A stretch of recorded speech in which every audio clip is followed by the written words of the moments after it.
Welcome, ladies and gentlemen, to a new edition of our virtual online roadshows. And with Swiss Resource Capital AG, my name is Jochen Steiger. I'm the CEO and founder of the company and also the founder and chief editor of Commodity TV. And today we have a very prominent and great guest, Russel Starr, the CEO of Trillium Gold Mines. Welcome, Russel. Good morning. Good morning. Thanks for having me on, Jochen. Yeah, thanks for taking the time, and it's really fantastic. Before we start, let me do some legal remarks, please, as always. And I see also here attendees are checking in. That's great. Ladies and gentlemen, as you know already, we are fully complying to the data security laws to Europe and also Switzerland and Great Britain, of course. So nobody can see each other, and there is no names are displayed, nor any email addresses. Please use the chat function and or the function of the Q&A only to type your questions in, because we want to have Russel first to present his fantastic company, of which I'm a shareholder of course.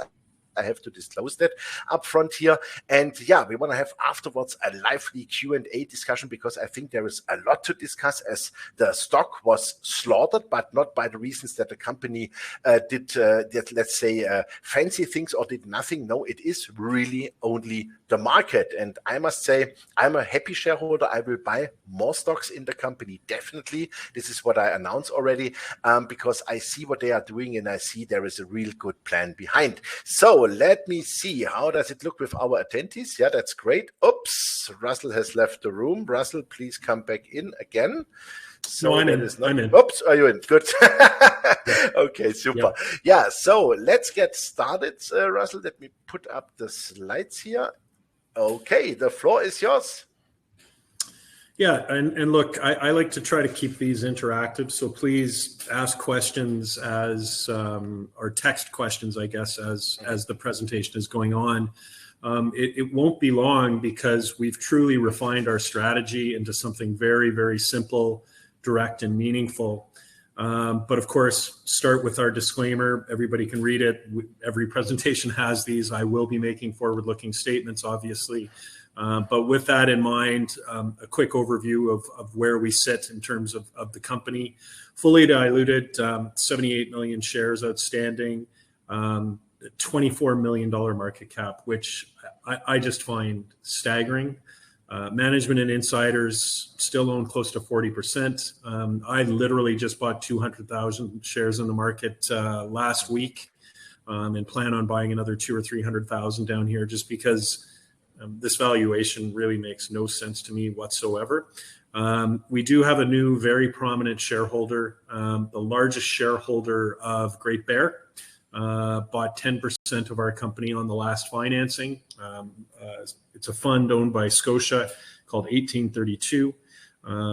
Clearly, they liked our pitch and our simple strategy, and that is, quite frankly, if everybody's been paying attention to at least what we've been doing recently, we're reconstituting hundreds of kilometers of strike along the same structure as the Dixie discovery, as well as hundreds of kilometers of strike along the same structure that the Red Lake mine sits on.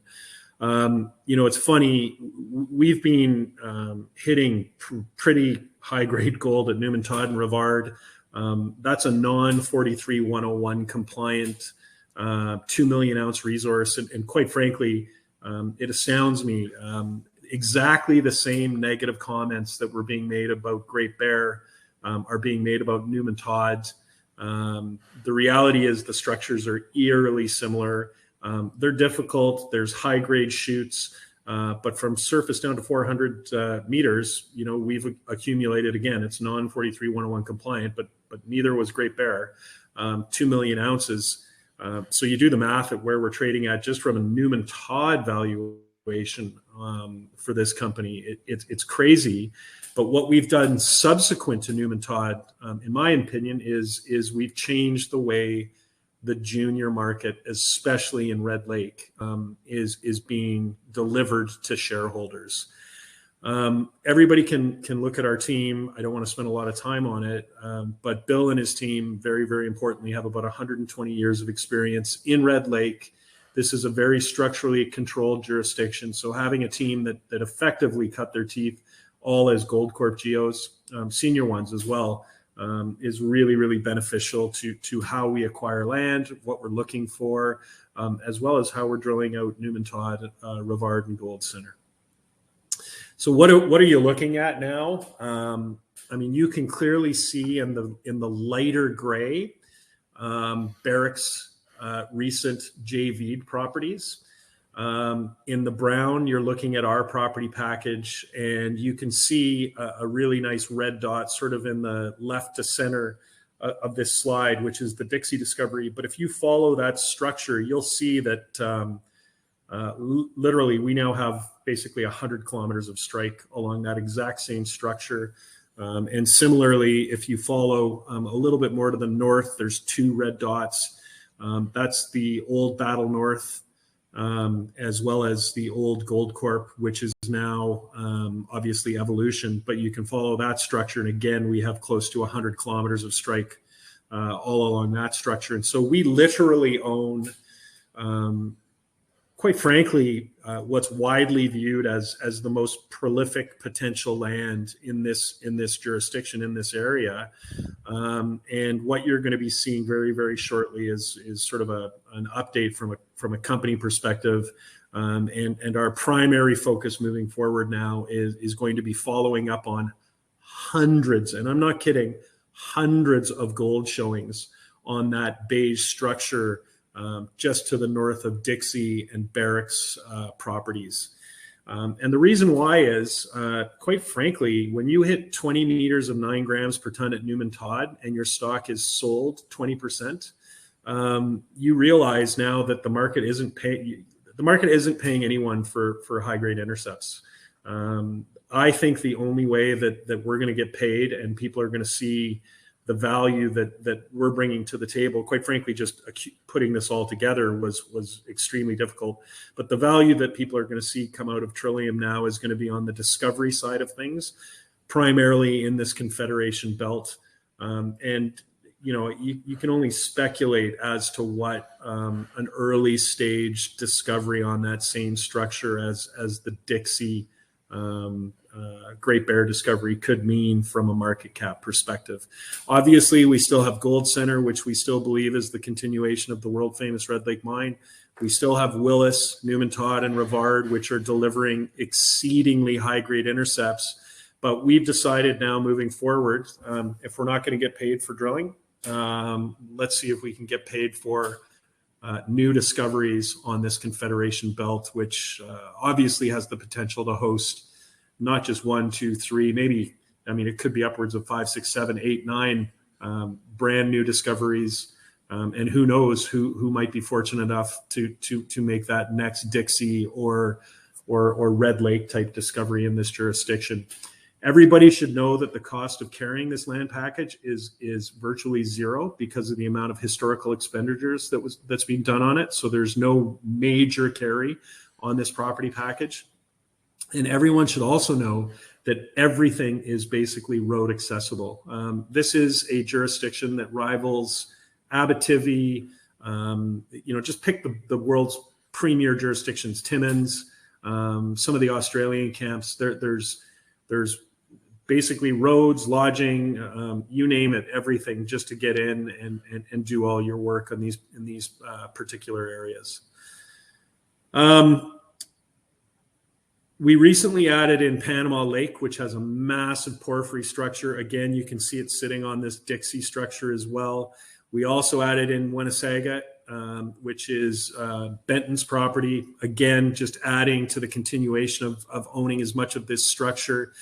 You can see here that Barrick's optioned Dixie Gold, so they have a bit of this structure on their property. And then obviously here to the left, you can see the Kinross Great Bear property package. But what's really, really meaningful, and sort of where I'm gonna stop and focus the majority of this conversation is people need to appreciate that Red Lake has been a patchwork of companies basically owning small pieces of land. The reason it was carved up as extensively as it has been is because of all of the major discoveries: Pure Gold, Rubicon, which became Battle North.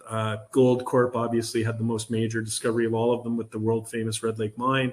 And then of course, most recently Dixie. But what you're looking at here is effectively a half to maybe a third of our property package on that Confederation belt.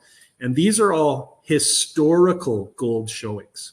We literally know that there are gold showings all over about a third to a half of this property package.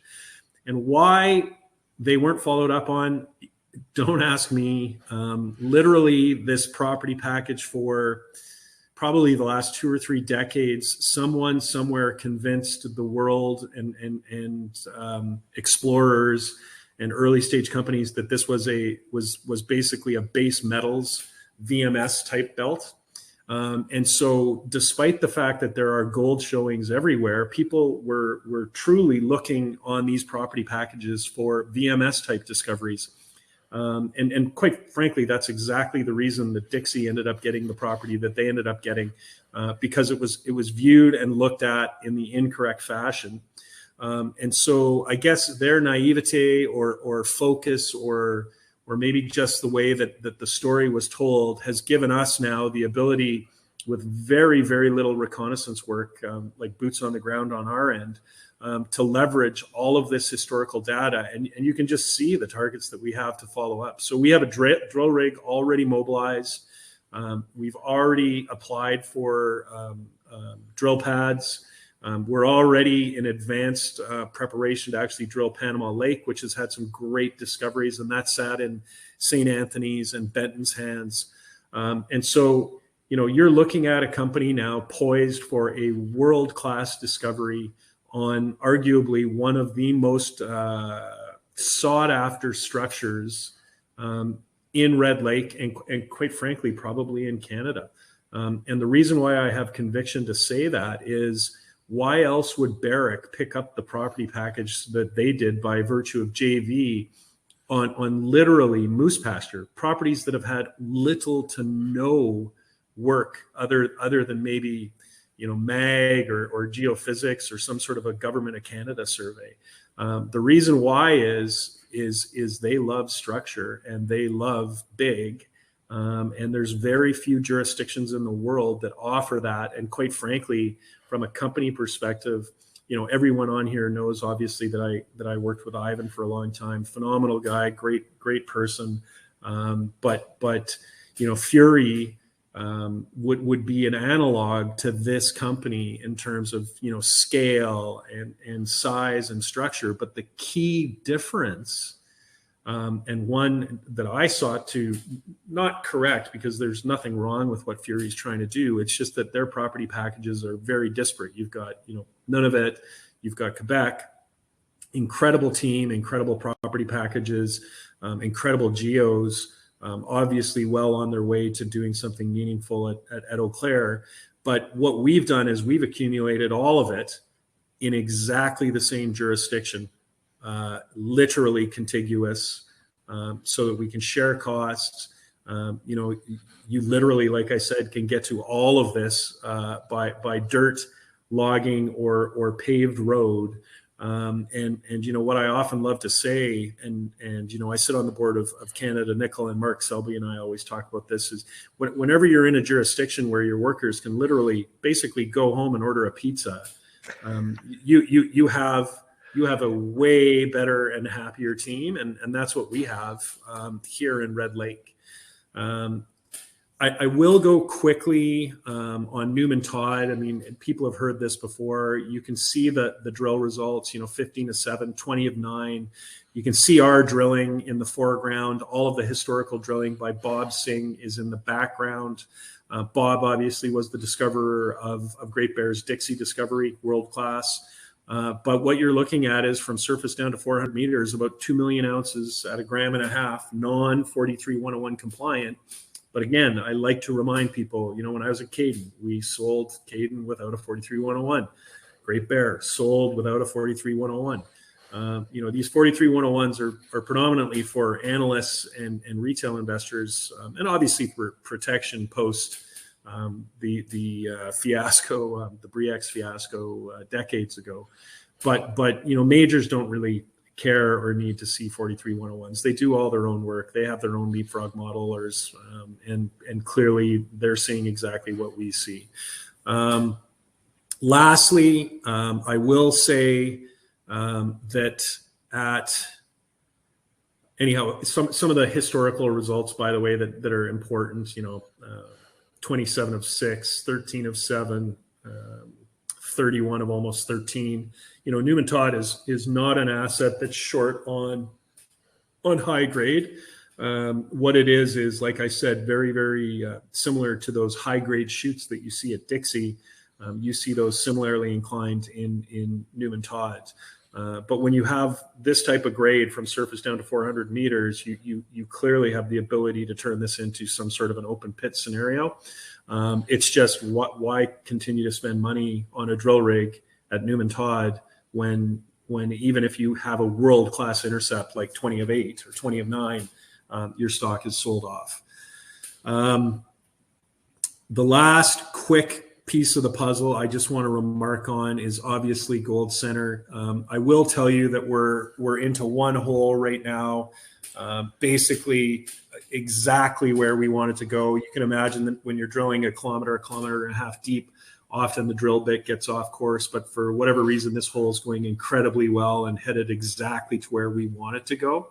And we're very, very anxious and excited about this one particular hole. There's no assays. There's nothing that I can give you out of context other than it's basically targeted almost perfectly by the drillers. But in any form of intercept or success on any of the holes we're drilling at that property package obviously would result in some sort of an M&A type scenario immediately. And again, I want to remind everyone here, our market cap now is basically the same market cap as when this company was formed and we only had Newman Todd. We now have effectively a stranglehold on the Confederation Belt, truly the jewel of the crown in terms of the property packages on the Confederation Belt. Still a very tight share structure at less than 80 million shares, fully diluted, 4.1 million bucks in the bank, an extremely talented technical team, and not just one or two decent gold showings, but literally tens of 20s. And trust me, we'll find more when we get a chance to do all our own reconnaissance work, but literally just assimilating all of the historical data, all of the historical 43-101s. There are gold intercepts all over that property package that were never followed up on. And so, I'm the preacher in front of the choir. I own a lot of stock. I just bought stock myself, but I don't know too many $31 million market cap junior gold companies in an environment where really truly we should see a bid in gold at some point, offering this much opportunity and this much value at these deeply discounted prices. And so with that, I'm going to open it up to Q&A. Okay, super, Russell. Thank you very much. Let me stop this here. So let me see. Okay, ladies and gentlemen, please feel free to put in type in now your questions in the chat format or in the Q&A only session as I'm waiting here for that. That would be great. First of all, thanks for the presentation. Of course, I know why I'm a shareholder. I will buy more shares definitely. And as I see it like you, I think your company should be closer to 100 million very soon valuated. What I find really interesting is it looks to me like you are consolidating and buying a lot of land. And the last press releases were all about land. And if I look at the map, what you have showed us, it looks to me like that you are much more successfully in hunting the land than, let's say, Barrick, Kinross, or Evolution. How do you do that? How does that come? Because I could imagine all of a sudden Barrick would realize, oh, we maybe should grab on your company. Look, I think it's a little bit of luck and a lot of thinking. I mean, Jochen, you and I go way back, but we've talked about this in Red Lake about how it's a patchwork of small companies with postage stamp sized properties that are, they raise a 500 grand or $1 million, they drill 2 or 3 holes, they hope to hit something and then hope to maybe create value. More often than not, they don't, and they just rinse, recycle, and repeat that exact same strategy. And with my background from Ivan, truly, and Mike and the team there, and understanding that what majors are looking for is district scale opportunities, right? Like clearly you have a 1 in a million, like a Dixie Discovery, but could you imagine the premium that Great Bear would have received had they had the property package we have and the Dixie Discovery? So you really do want to always keep in the back of your mind what it is that majors are looking for, and then the lucky part for us versus the Kinross and the Barricks is we just started doing it far earlier than they did. So we had LOIs and agreements in place prior to Barrick even coming into this jurisdiction that we've been working on.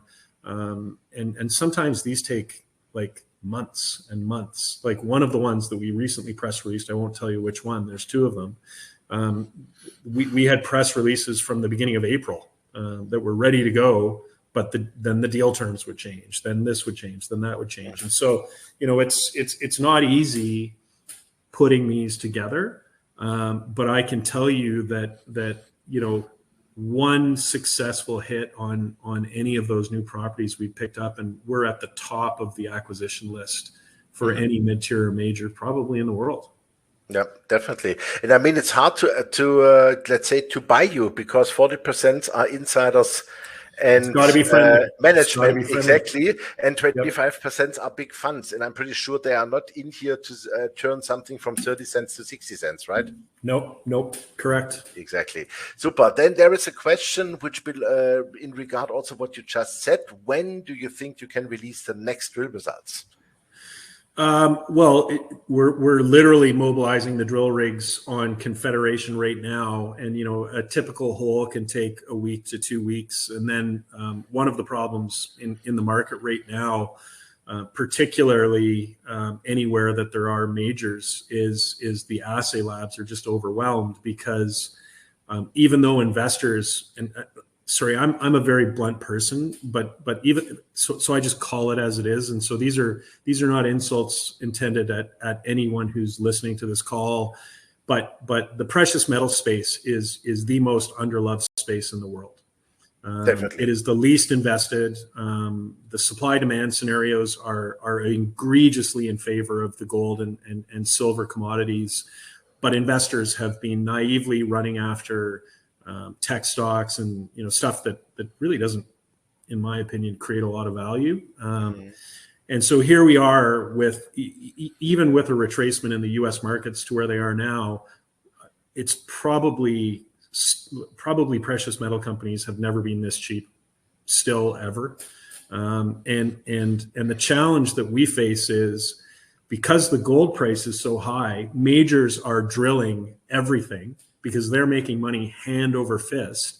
And because we're a junior, our assays are always at the back of the line. So the turnaround in assays has been between 2 and 4 months sometimes. So the hard answer to your question is, in a perfect world, look, we're gonna have assays coming from Gold Center and Newman Todd very, very shortly. But you'll see surface samples and other early stage non-drill determined press releases off of the Confederation Belt, but the actual drill results from the Confederation Belt are probably 2 to 3 months away. Okay, so we could expect maybe a very good summer. Yeah. Well, you'll again. It's a bit perplexing that someone somewhere in this world-class gold jurisdiction turned this belt into a VMS belt instead of a gold belt. But their loss was our gain, because there's no way that you could pick up these properties the way we have were people looking at this as a successful gold belt. Absolutely. Yeah, let's stick again with the drilling. You said a big discovery. Is this what you need? So where do you focus now the next drilling campaign? It is pure All on confederation. Confederation. All on Confederation. All of it. And a Okay. lot of that's just driven from the market, right? Like I mean, if someone said to me, "Why on earth are you focusing on a Confederation belt? You should continue to drill out Newman Todd." My response would be, "Yeah, but we hit 20 of 9 and no one cared. We hit 7 of 15, no one cared. We hit a half a meter of 560 grams, no one cared. Look at there's nothing. I'm just going to pull up my phone here, but look at Labrador Gold. So Labrador Gold, and this isn't me, slighting Labrador Gold or saying anything negative towards their management team or their strategy. Obviously a lot of people believe that Labrador could be the continuation of some of those major Irish discoveries. But their market cap is 2.5 times our market cap, with a fraction of the property package, one fraction of the discovery potential, and without a 2 million ounce non-43-101 compliant Newman Todd structure, as well as Gold Center. And the market is just so inefficient right now. It doesn't make sense. Yeah, but it creates buying opportunities, obviously. Yep. That's a good thing. Yep. That is a really good thing. Yeah, you already said it, 2 million ounces you have at Newman Todd. What would you need to bring out a 43-101? Don't you think that might help the company? Okay. More drilling. How much more drilling? What do you think? 20,000 more meters, 50,000 more meters, but that costs money, and we're not getting paid for it. So do you spend your money on a potential discovery hole at Confederation that could transform the company into the next Great Bear, or do you continue to hit your head against a wall where no one is giving you 1 penny of value? Remember, Newman Todd in 2013 had a $200 million valuation. Crazy. And the gold price was at 2013 was like 1,300 or something, right? Yep. Crazy. That is really crazy. Absolutely. I mean, you touched on it already. The infrastructure is fantastic. That all looks good. So I would say you have checked all boxes what we normally look at, like jurisdiction, country risk. That is all fine. All checked. Yeah, absolutely. So with that next drilling at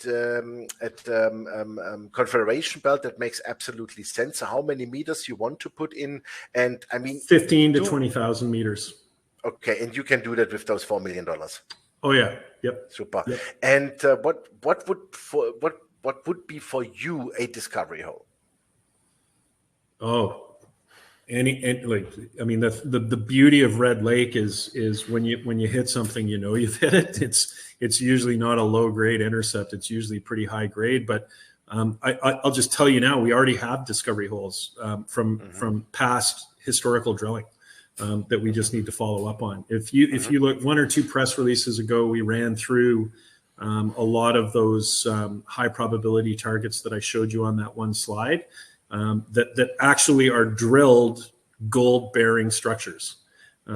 So we already have discovery holes. It's just now a matter of following up on them, doing them ourselves, and then prove them by yourself.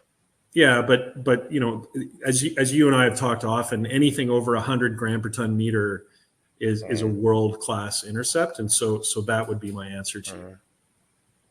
Okay, super, great. Then what else do we have here? Okay, that's done. Super. Yep. Coming back to Evolution, as you are so close to them, and you are drilling already there also, and Evolution is doing a big exploration program also in the area.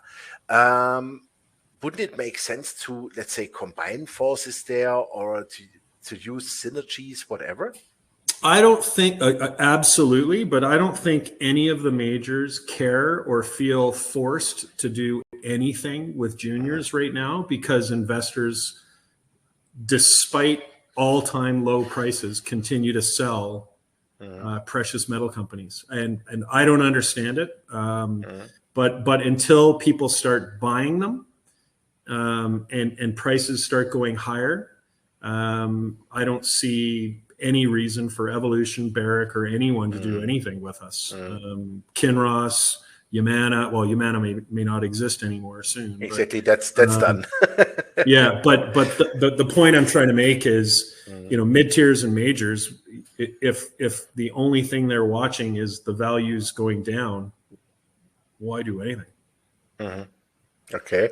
Also, maybe a question, because we talk a lot about valuation. What I'm a little bit astonished is that your stock was hammered so hard, but let's say 70% are, let's say, in strong hands.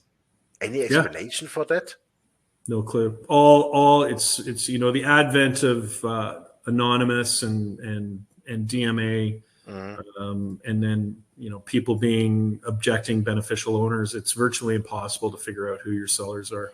And so what I keep saying to people is, stop worrying about the selling and buy, right? Like this is a $30 million market cap company. It's crazy. That's why I'm buying now. Yep. That's right. Super. Then there is a question from a German shareholder, and that's a little bit, let's say, very far pushed out, but I find it interesting because he looked at your big map with all the strike and all the properties, and he's asking, in case for a future production scenario, would it be possible to operate all of the different areas with one mill, meaning like a hub and spoke strategy? Oh, would that make sense? There's excess mill capacity right now in the jurisdiction. So I don't see us ever putting anything into production.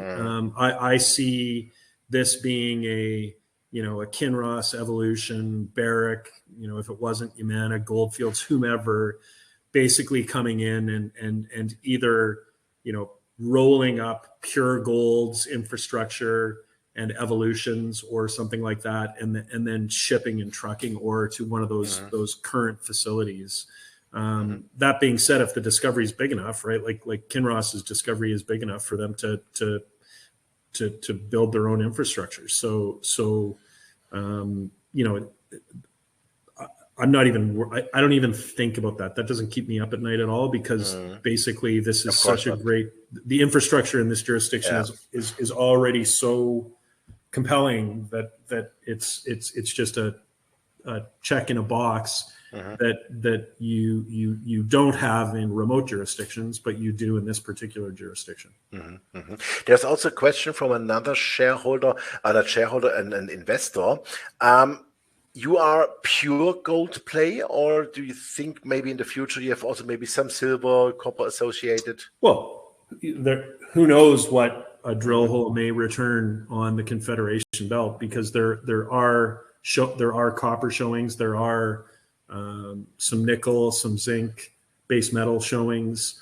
One of the properties we have was owned by Infinite Lithium. They were clearly looking for lithium, so who knows what we may come across, because Mother Nature is a fickle creature. But we're a gold company looking for gold discoveries, but we're not going to say no to oh wow, what just happened? We just hit a major nickel structure. We would clearly be ecstatic as well. It's just we're a gold company. Yeah. Okay. Super. Where do you see, let's say, the biggest risk for the company? I think it's almost all happened.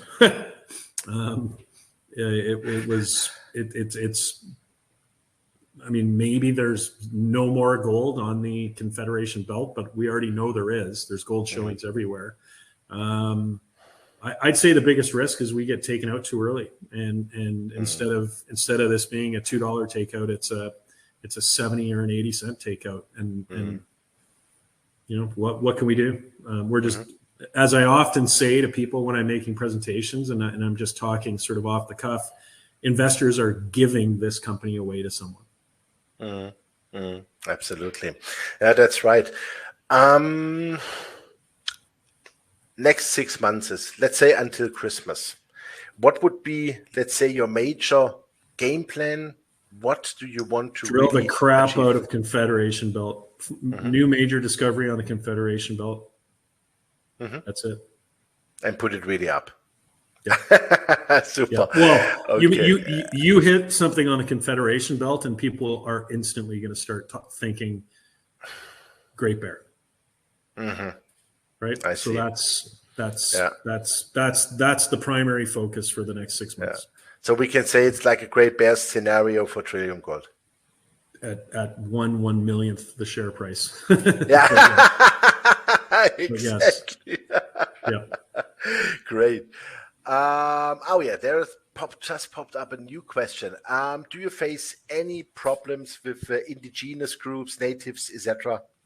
Not on any of the Confederation Belt. We have one property called Leo that we're not touching right now because it's not even us, actually. It's the government is in negotiations with one of the local Indigenous tribes.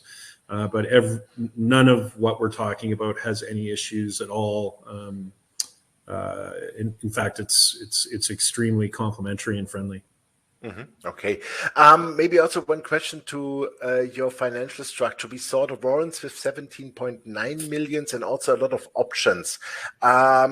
If they would be exercised, can you say something about maturity and exercise prices? Maybe I knew it's in the footnotes. Yeah, I know, but it was very hard to see. if you can put my presentation back up, it would be. Then I can. Second, let's do that for a second here. Second. Just have to go back like this. The system does not allow, unfortunately.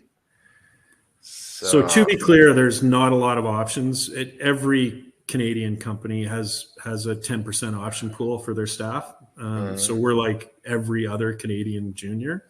And I do believe that probably the warrants haven't been updated.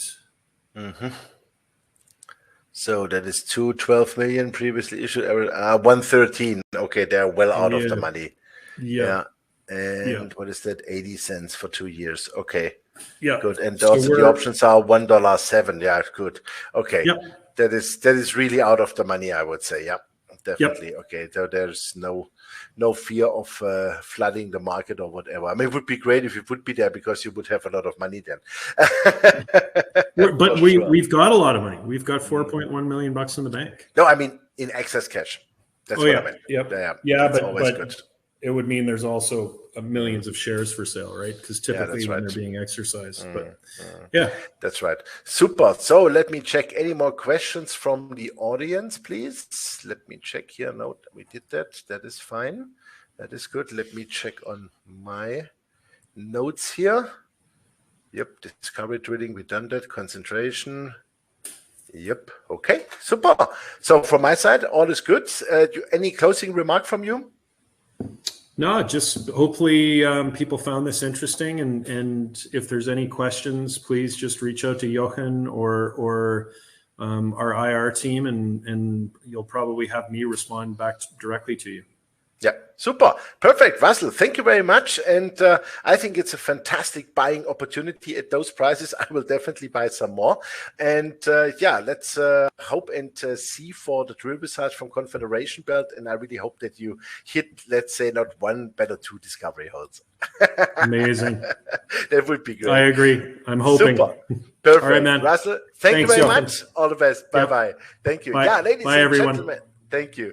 Ladies and gentlemen, that was Russel Starr, the CEO of Trillium Gold. And yeah, you heard it. A fantastic company. Oops, he's already off. Okay, then I do my moderation alone. Fantastic company. And of course, a little bit depressing with the share price. Honestly, I also do not understand it, why that share price is that low, because it makes absolutely no sense to me. But what is really interesting and what I saw here is the land consolidation is really amazing, and the land package they are buying here all together just in front of the noses of all those majors, and that makes the company really, really valuable here for the future. And let's see how the drills are going, and it looks like that we might have a very good summer the next 2-3 months with good drill results. Hopefully 1 or 2 discovery holes. That would be fantastic. And as said, I will buy some more shares. You have the opportunity now too. If you have any questions, please feel free to come back to me. That would be great. My name is Jochen Steiger, Swiss Resource Capital, and thank you very much for watching this virtual roadshow here today. The replay will be available tomorrow at commodity-tv.com. All the best to you. Thanks, and bye-bye from Switzerland.